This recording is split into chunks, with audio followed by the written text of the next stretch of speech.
Grabe konsepsyon yung Onyx PH no. 0-7 nagawa pang manalo. Bateka, paano ba nila nagawa yun? Tirahin na natin yan. O game dito sa first turtle. Mukhang di magkocontest ang Onyx dito dahil babawi na lang sa orange si King Kong. Pero bakit malalim si Super Prince? Mukhang miscom yata nangyari, first turtle pa lang nabigyan tuloy siya dito. O, sumunod na play, sama-sama agad yung apat na TNC dito dahil nakalamang sila sa unang turtle. Eto, maganda to Sakto yung double dash ni King Kong. Nadodge niya pero natamaan siya ng hugot ni Lord JM dito. Dahil wala na siyang dash, mapipitas siya. Tuloy-tuloy dito yung momentum ng TNC wala pang bawi. Okay, second turtle. Dito akala natin makakapatay ng Onyx pero kahit yung passive hindi nabasag kaya itlog pa din ng Onyx. Kung maalala nyo pala, nung game number 1, hindi man lang makapag-objective dito si Zyda. Pero dito sa game 2, kabaligtaran Malaya siya nakakapag-objective ng turtle. Libreng-libre na yan baka maagawan ka pa. O dito, pangatlong turtle.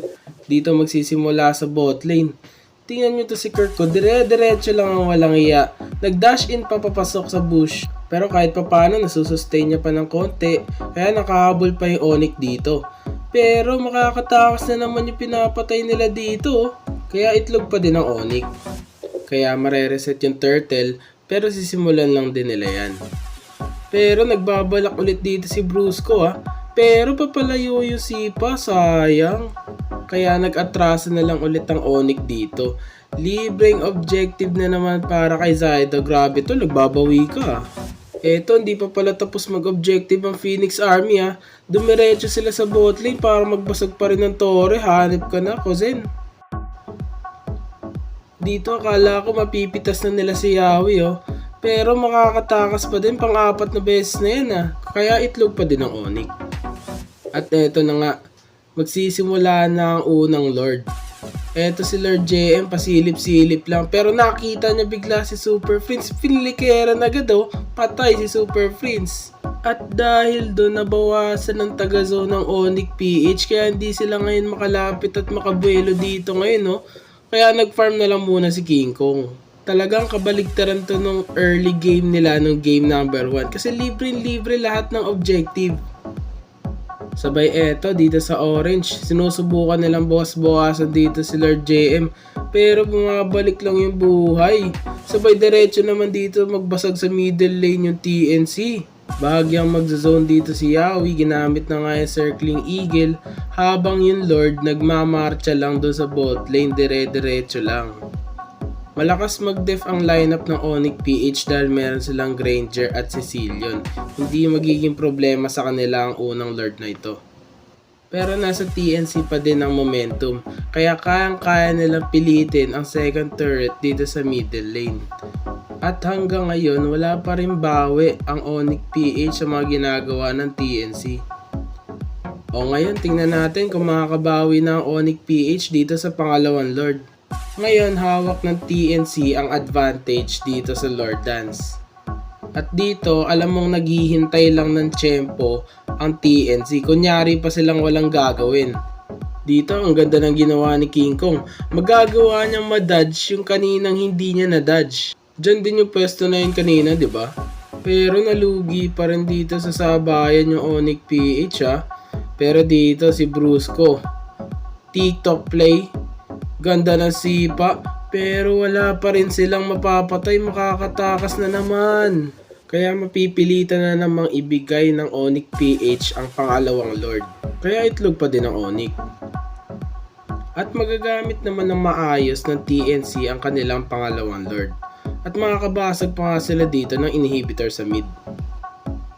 Dahil di nila matatapos sa second Lord ang laro, kinakailangan pa ng pangatlong Lord. Dito kitang-kita na liyamado pa rin ang TNC sa pwestuhan ng Lord. Pero yung Onyx, nagpapakita sila na hindi sila takot makipagsabayan dito sa Lord Dance. Kaya dito sinusubukan ng World Champs na maging agresibo na. Kaya sa pagsilip ni Lord JM, tiniktokan agad siya ni Brusco. Pero may halong swerte na talaga dito ang TNC. Akalain mo yun, nakapag-flicker out pa si Lord JM at si Brusco pa yung nabigyan nila. May immortality pa si Brusco nun ha. Kaya hindi pa rin makukuha ng Onyx PH ang kalamangan dito sa TNC. At mabibigay na naman nila ng libre itong Lord dahil malakas naman sila mag-def gamit nga na Sicilian at Granger ni Kelra. Dito pumasok na ang pangatlong Lord. Dito snowball na snowball pa rin ang TNC dito ha. Parang kayang-kaya na talaga nila tapusin tong larong to no. Pero di nila napagsabay-sabay yung mga wave kaya dito na lang muna sila sa bot lane magbabasag. Eto na, papunta na tayo sa exciting part. Kinakailangan na ng pang-apat na Lord para matapos ang larong to. Tama naman yung ginawa dito ng TNC na imbis na mag-push sila ng mga lane, hinintay na lang nila yung pang-apat na Lord. Pero para sa akin, dapat pag-respawn nitong Lord, meron nang nagpe-pressure sa mga side dahil lamang sila sa torre. Dito nakipagsabayan sa Lord Dance yung TNC kahit na lamang sila. At katakataka pa na Onyx PH pa yung naghahawak ng Clash. Sila pa yung naghahawak dito ng Lord. Dito mo makikita yung experience ng World Champs. Grabe, sila na yung lugi, sila pa yun ang pe-pressure sa kalaban na sila dapat yun ang pe-pressure. Pero dito nagkamali si Lord JM na flicker. Pinilit nila, sinipa na lang tuloy ni Brusco at libreng nakuha yung Lord. Dahil hindi alam ng TNC kung tutulungan ba nila si Lord JM or magfo-focus sila sa Lord kay King Kong. At ayun, hindi na itlog ang Onyx.